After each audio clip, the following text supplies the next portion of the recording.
guys, Sulu here with another video from Adventure Boys PapGooi channel.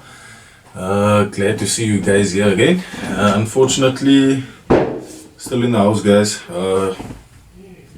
I don't know when we'll be able to go out. Hopefully end of the month, end of May 2020, we will have a better idea of when we will be able to go out and wet the line. Anyway, guys, why we are here today, I thought I'll just update you guys a bit on my box. I was playing around with it a bit, and just to show you what I did do, and I'll probably tell you the reasons why I did some changes there, and then just to chat a bit about what I learned so far, or what I learned from the week I had in Standerton when we fished the essays at Grootdried Dam. And yeah, I just want to chat a bit more about that, and basically what we did, what I saw other guys doing and stuff like that. But yeah, hope you guys enjoy the video.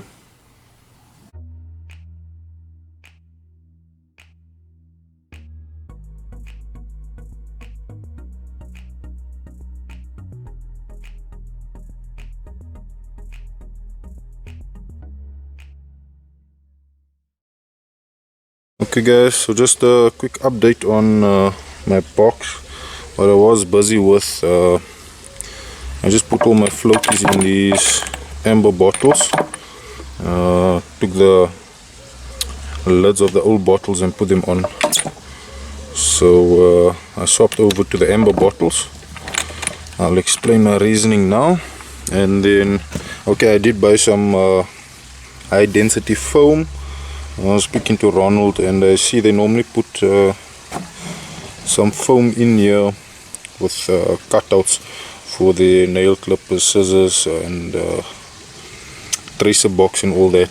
I ordered a few tracer boxes from him as well. Okay guys, so the whole reason behind the amber bottles is when we were fishing Grootdried Dam during the essays. As we were fishing, I mean the guys left and right to us were catching fish, and the last day, in fact, it was a bit of a tight one between us and the guys to the left of us, and every time they would catch a fish, I would catch a fish, and it would go on like that, on. And at the end of the day, I asked my pen mate, did you ever see them like let the ready-made stropper hang with a bomb and everything, or did you see what color floats they were using with their bottles out? And actually we did it, and what I did take note is a lot of the guys use the amber bottles, so you don't see what color floaties they are using.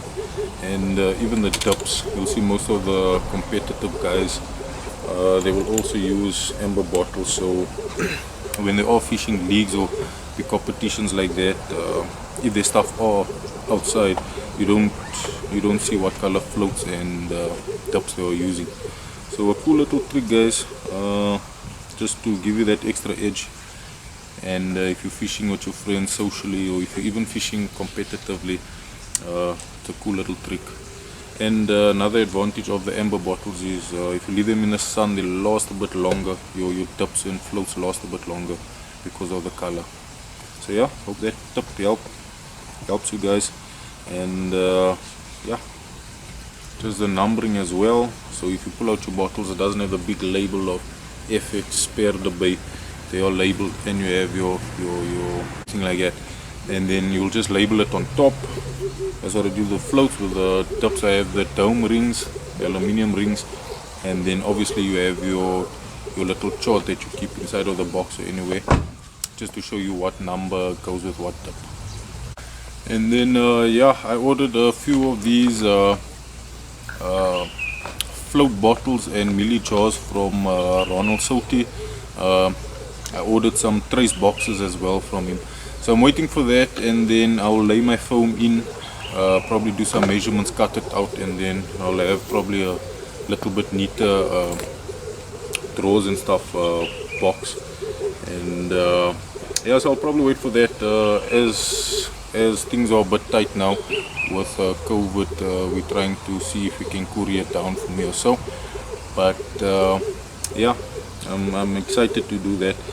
Just to spec the box out a bit. It has been so for a year, so it is getting a bit boring now. So if I could change it up a bit, it would be awesome. Okay guys, and then another thing that I want to talk about,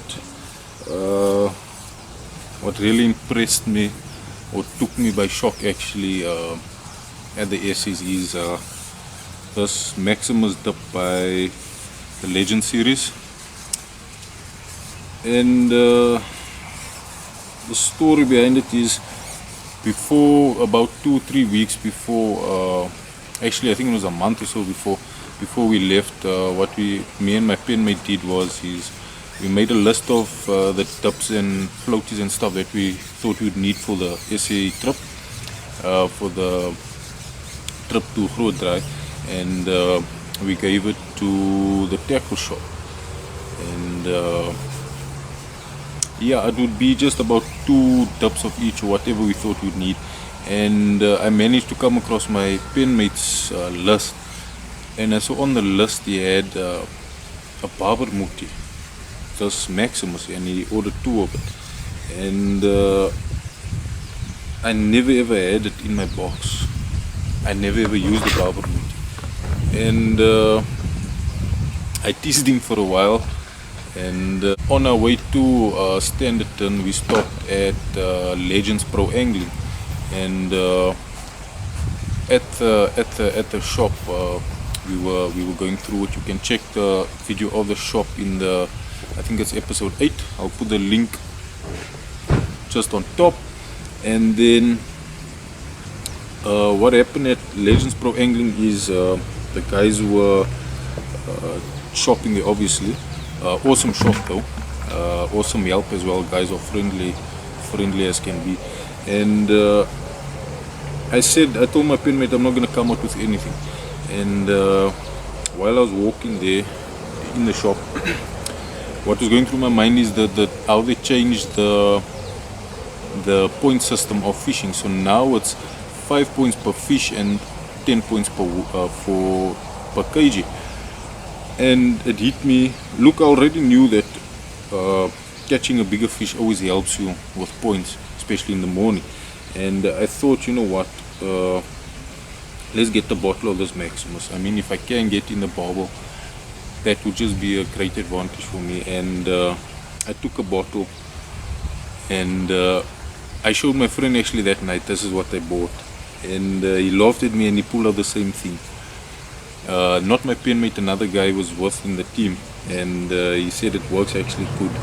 So yeah, I was going into an SS with no tests or no faith in a barber muti.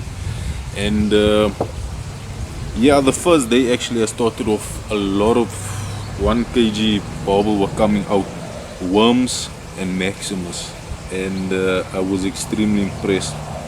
We whacked them honestly. And I managed to finish this bottle, I think we started fishing the Sunday. I managed to finish it by the Wednesday.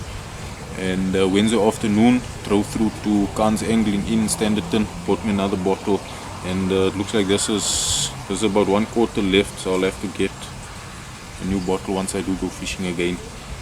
But yeah, this dip really works well, guys.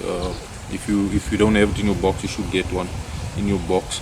And I swear to you guys, I actually caught a carp on this.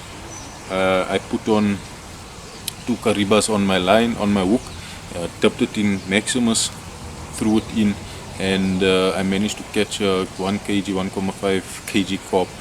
My penmate was actually next to me. I was extremely shocked.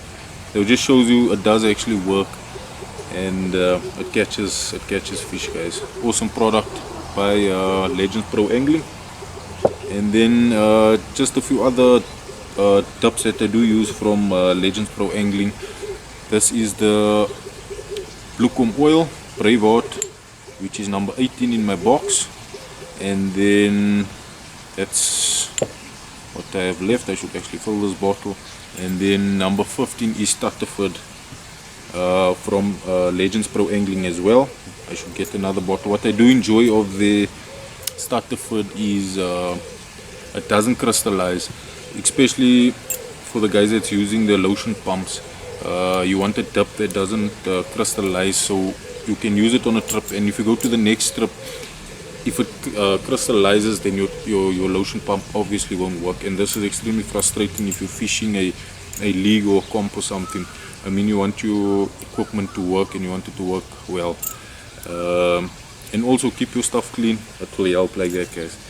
And then the Bluecom. Why I went for the Bluecom is I opened it, I smelled it, and the smell is strong, I won't lie, but it's also not overpowering, and that's what I like of a dip. I like the dip to be strong but not overpowering. So when it comes to times where you're fishing a dam and the wind picks up a bit, you want to add a bit more dip, you want to flood the bowl a bit, but you don't want to also chase the fish away. So that's why I went for the Bluecom oil of Legends Pro Angling. But I smelled a few of the other dips as well. The passion fruit smells awesome, and then the honey as well. I think it's bee sting or something. It really smells awesome, guys.